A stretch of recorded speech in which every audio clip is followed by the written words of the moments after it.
영화로우신 보좌여, 시작부터 높이 계시며 우리의 성소이시며 이스라엘의 소망이신 여호와여, 무릇 주를 버리는 자는 다 수치를 당할 것이라.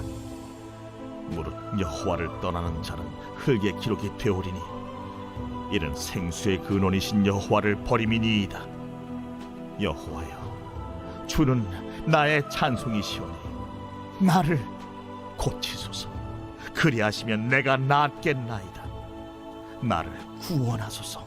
그리하시면 내가 구원을 얻으리이다. 보라, 그들이 내게 이르기를 여호와의 말씀이 어디 있느냐, 이제 임하게 할지어다 하나이다. 나는 목자의 직분에서 물러가지 아니하고 주를 따라 싸우며 재앙의 날도 내가 원하지 아니하였음을 주께서 하시는 바라. 내 입술에서 나온 것이 주의 목전에 있나이다. 주는 내게 두려움이 되지 마옵소서. 재앙의 날에 주는 나의 피난처시니이다. 나를 박해하는 자로 치욕을 당하게 하시고 나로 치욕을 당하게 마옵소서. 그들은 놀라게 하시고 나는 놀라게 하지 마시옵소서. 재앙의 날을 그들에게 임하게 하시며 배나 되는 멸망으로 그들을 멸하소서.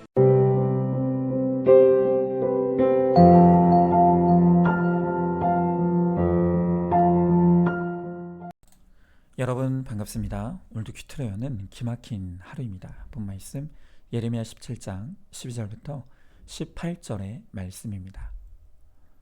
자, 오늘 본문의 18절에서 성경은 종말의 날에 치욕을 당할 자가 있고 당하지 않을 자가 있다고 합니다. 또 종말의 날에 놀랄 자가 있고 놀라지 않을 자도 있다고 합니다. 그러면 우리의 종말의 날에 치욕당하지 않고 놀라지 않으려면 어떻게 해야 합니까? 자, 먼저 첫 번째로 내 이름이 흙에 기록되면 안 됩니다. 자, 오늘 13절의 말씀에 이스라엘의 소망이신 여호와여, 무릇 주를 버리는 자는 다 수치를 당할 것이라. 무릇 여호와를 떠나는 자는 흙에 기록이 되오리니 이는 생수의 근원이신 여호와를 버림이니이다 그랬습니다. 자, 오늘 방금 읽은 이 13절에 참 독특한 내용이 기록되어 있습니다. 그것은 여호와를 떠나는 자는 흙에 기록된다는 내용입니다. 여러분, 이게 무슨 뜻일까요? 이 여호와를 떠나는 자는 흙에 기록된다는 이 구절은요, 신약에 나오는 한 사건과 아주 깊이 연결이 되어 있습니다.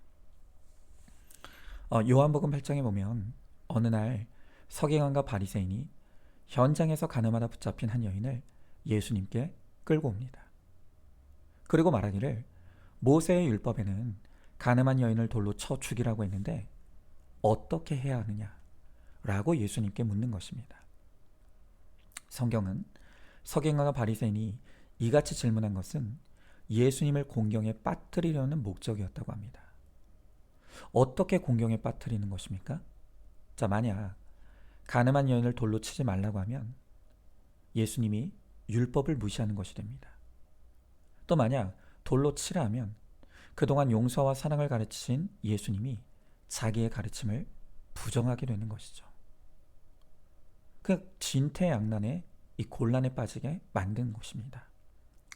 자, 그런데 바로 이 상황에서 갑자기 예수님께서 몸을 굽히시더니 손가락으로 땅에 무언가를 쓰시기 시작했습니다. 그리고 일어나 너희 중에 죄가 없는 자가 먼저 돌로 치라 라고 말씀하시고는 다시 몸을 굽혀 손가락으로 땅에 또 쓰셨다고 합니다. 자, 그런데 놀랍게도 예수님이 땅에 무언가를 쓰시는 것을 본 사람들이 손에 돌을 들고 가늠한 여인을 돌로 치려다가 양심의 가책을 느끼고 다 도망치듯 떠났다 라고 성경이 기록하고 있습니다.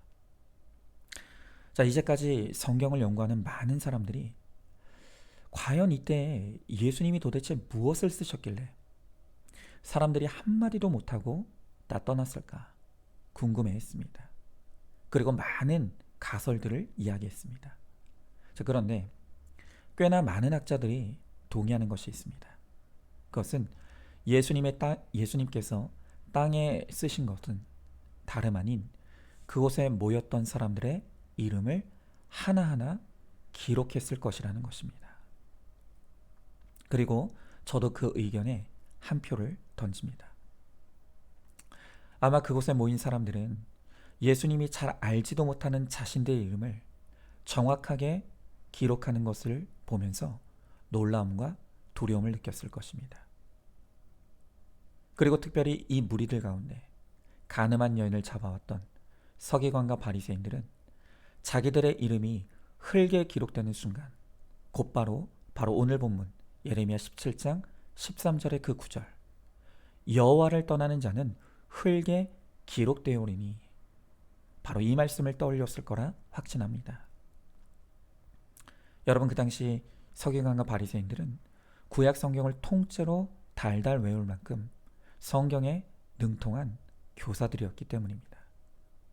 여러분, 그들은 예수님이 신비한 권위로 자신의 이름을 흙에 기록하는 것을 보면서 그 순간 들키지는 않았지만 자신들이 은밀한 중에 저질러 왔던 수많은 죄들을 떠올렸을 것입니다. 그리고 예수님께서 자기들의 죄를 다 아는 것처럼 느껴져 두려웠을 것입니다. 그래서 성경은 그들이 양심의 가책을 느껴 도망치듯 떠났다고 말하고 있는 것입니다. 여러분, 우리의 이름이 어디에 기록되는가? 바로 그것이 천국과 지옥을 가르는 열쇠입니다. 그 이름이 하나님의 생명책에 기록된 사람만이 종말의 날에 심판을 피하고 천국에 들어갈 수 있습니다. 그러나 오늘 말씀처럼 그 이름이 흙에 기록되면 그는 구원받지 못한다는 것이죠. 자, 그러면 하나님은 어떤 사람의 이름을 생명책에 기록해 주십니까? 자, 먼저 질문해 봅니다. 지금 내 이름은 생명책과 흙 중 어디에 기록되어 있을 것이라고 생각하고 있습니까? 자, 두 번째로, 정죄받지 않아야 생명책에 기록됩니다. 자, 오늘 14절의 말씀에 보니까 여호와여, 주는 나의 찬송이시오니 나를 고치소서. 그리하면 내가 낫겠나이다. 나를 구원하소서. 그리하시면 내가 구원을 얻으리이다 그랬습니다. 자, 지금 예레미야 선지자는 하나님을 향해 나를 고쳐달라고, 나를 구원해달라고 간절히 호소하고 있습니다. 자, 여러분, 하나님은 어떤 사람을 고쳐주시고 구원해 주십니까? 이 질문을 다르게 해보면 누가 하나님의 구원을 받을 자격을 얻을 수가 있습니까? 다시 요한복음 8장으로 돌아가 보겠습니다. 흙에 자신의 이름이 쓰여지는 것을 본 사람들이 다 그곳을 떠났다고 했습니다. 그리고 결국 그곳에는 예수님과 간음한 여인만 남았습니다. 자, 그때 예수님께서 이 여인을 향해 아주 중요한 질문을 던지십니다. 요한복음 8장 10절에 너를 고발하던 그들이 어디 있느냐? 너를 정죄한 자가 없느냐? 라고 말씀하십니다.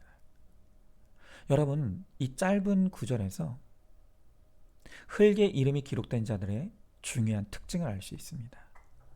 여러분, 생명책이 아닌 흙에 이름이 기록된 사람들의 특징이 무엇입니까?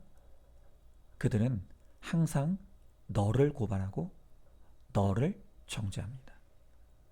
다시 말하면 내 죄는 모르고 너의 죄만 지적하는 사람들, 바로 그들이 흙에 이름이 기록된 사람들의 특징이라는 것입니다.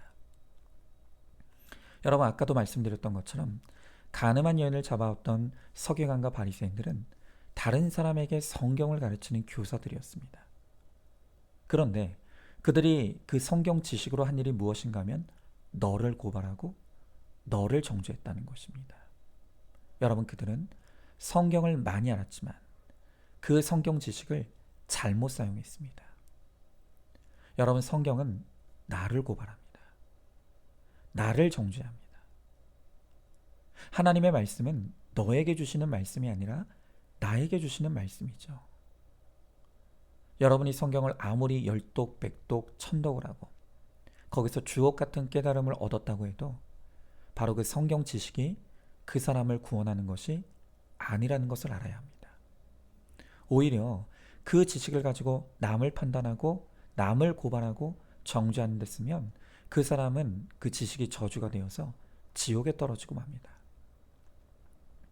여러분 오늘 본문 예레미야서 17장 15절에서도 보면 예레미야 선지자가 아무리 죄와 심판의 말씀을 외쳐도 그들은 그 말씀이 이루어지지 않을 것이라고 생각하며 무시했다고 합니다. 그러니까 이 예레미야 시대의 이스라엘 백성들에게는 선포되는 말씀이 나에게 주시는 하나님의 음성으로 들리지 않았다는 것입니다. 여러분, 이건 정말 심각한 말씀입니다. 왜냐하면 지금 우리들 가운데서도 이런 일은 똑같이 일어나고 있기 때문입니다. 여러분, 많은 사람들이 예배에 참석해서 말씀을 듣습니다. 그런데 도무지 말씀 앞에 두려워하지 않습니다. 그러면서 이 말씀이 나와 무슨 상관이냐고, 내가 이 말을 왜 듣고 있어야 하느냐고 그렇게 불평합니다. 또 어떤 사람들은 말씀을 들으면서도 그 말씀을 나에게 주시는 말씀으로는 듣지 않고, 오늘 이 말씀 남편이 들었어야 하는데, 이거 내 아내가 들어야 될 말인데, 이건 내 자식이 들어야 되는 말인데 하면서 늘 네가 들어야 될 말씀으로만 듣는 것입니다. 자, 그런데 이렇게 말씀이 나에게 주시는 말씀으로 들리지도 깨달아지지도 않는 것이 바로 그 이름이 흙에 기록된 사람들의 특징이라는 것입니다.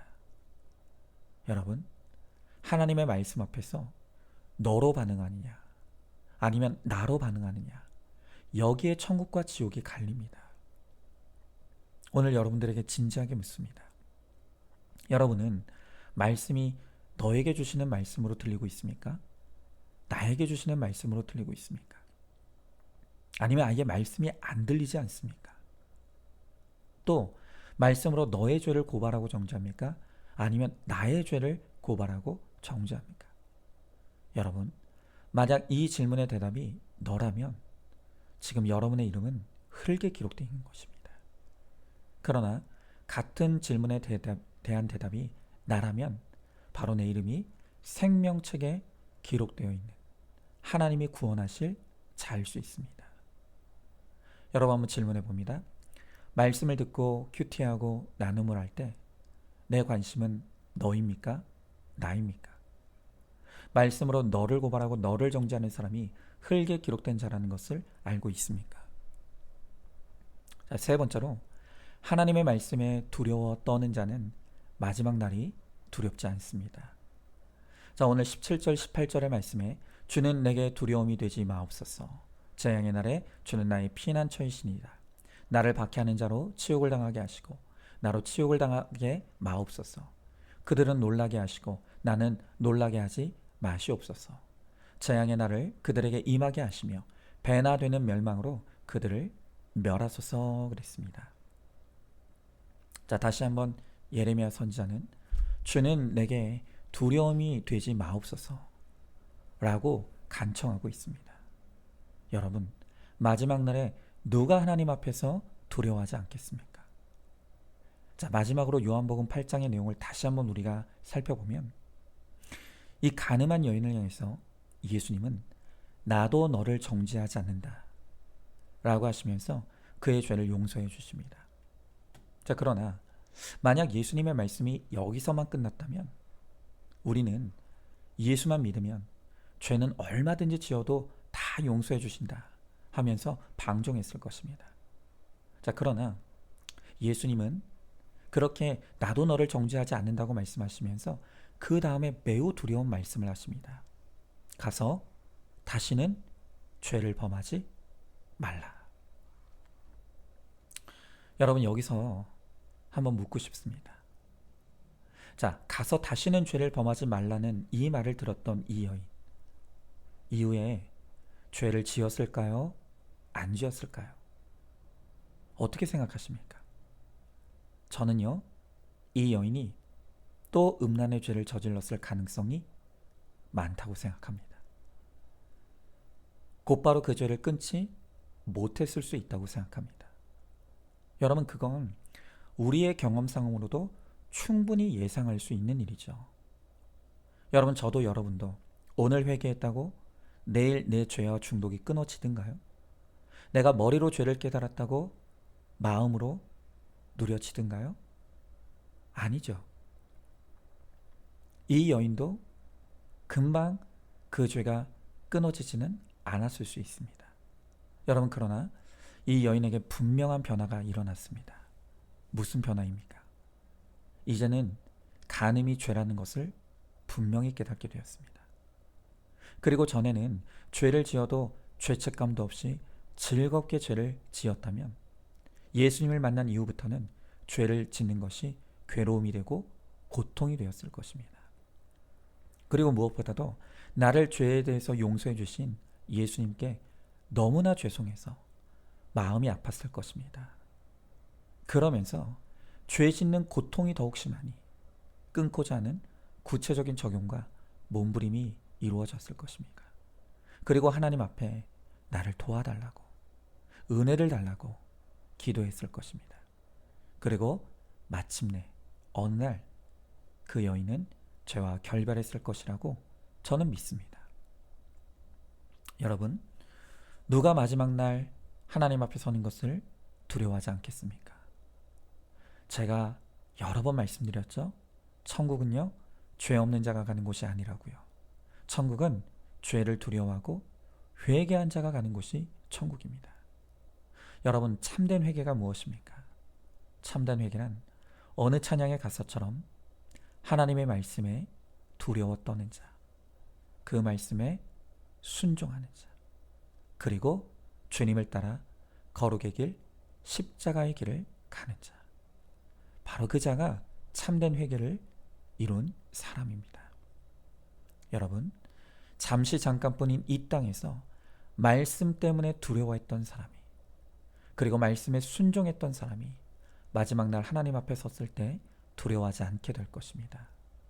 저도 여러분도 잠시 잠깐뿐인 이 땅의 삶에서 말씀의 길, 회개의 길, 순종의 길을 잘 걸어가므로, 또 그 말씀에 두려워 떨며 그 말씀에 순종함으로 우리의 순종의 길에 천국의 문이 활짝 열려 그 천국문 안으로 다 들어가는 저와 여러분, 우리 모두가 될 수 있기를 주님의 이름으로 축복합니다. 자, 질문해 봅니다. 여전히 끊지 못하는 나의 죄와 중독은 무엇입니까? 말씀 앞에서 내 죄가 깨달아져 두려워 떨었던 경험이 있습니까? 큐티로 깨달은 죄에 대하여 구체적인 적용과 순종을 이루시기 바랍니다. 자, 오늘도 10월 9일 보석상자입니다. 온 세상의 인정과 존경을 받아도 예수님으로 이어지지 않는 사명은 공허한 것입니다. 아멘. 우리 함께 기도하겠습니다. 주님, 오늘 주님께서 말씀을 통해 종말의 날에 수치를 당하지 않은 자, 종말의 날에 두려워하지 않는 자가 누구인지를 가르쳐 주십니다. 오늘 주님은 그 종말의 날에 생명의 책에 기록되어야 한다고 말씀하십니다. 그리고 하나님의 말씀에 두려워 떨며 그 말씀에 순종하며 주님을 따라갔던 자가 바로 마지막 날 하나님 앞에서 두려워하지 않는다고 말씀하십니다. 주님, 오늘 우리에게 이 생명의 말씀을 주셨습니다. 그리고 이 말씀으로 내 죄를 보게 하셨고 회개의 길을 걷게 하시며 십자가의 길을 따라가라고 말씀하십니다. 그 길이 쉽지 않습니다. 때로는 힘이 듭니다. 그러나 이 길에 생명이 있고 이 길에 구원이 있음을 믿고 오늘도 하나님의 말씀에 두려워 떨며 그 말씀을 순종하며 따라가는, 그래서 마지막 날 주님 앞에 서렀을 때 그 주님 앞에 서는 것이 두려움이 아닌 기쁨이 되는 우리 모두가 되게 하여 주시옵소서. 믿사오며 사랑이 많으신 우리 예수님 이름 받들어 기도 드리옵나이다. 아멘. 오늘도 큐티로 기막힌 하루를 살아내는 하늘가족 공동체 우리 모든 성도님 되시기를 주님의 이름으로 축복합니다.